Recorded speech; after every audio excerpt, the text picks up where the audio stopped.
Republicans are gonna be like, this is DEI.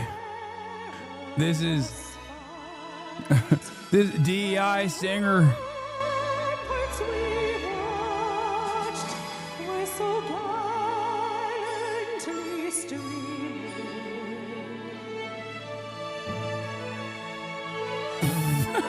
He looks like shit. Before we even had a country, we had an army. They started as a small, unorganized group of shop owners and farmers, but they fought the most powerful army in the entire world to a standstill in Concord, Lexington, and Bunker Hill. Then our Continental Congress chose George Washington as general of our Continental Army. But it wasn't until 1 year later, on July 4th, 1776, that news arrived of the signing of our Declaration of Independence. Now we had a new army and a new nation.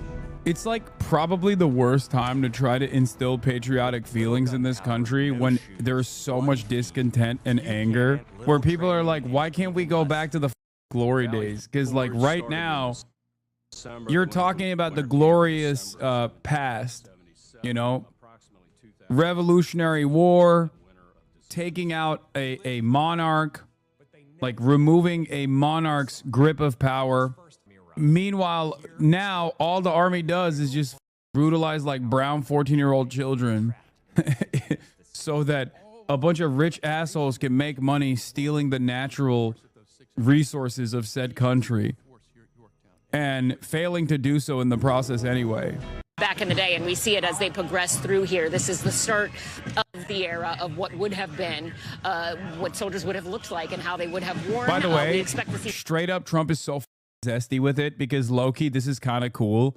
And this is exactly the type of shit that a zesty ass man would come up with. They actually hired a bunch of like professional costume designers, for the record, so that they could showcase the costume, like the uniforms of every single era. And I'm sorry, I like that. I will admit, I like that. I think it's cool, but that is something that a very zesty man with a penchant for art, who has an artistic vision, would come up with.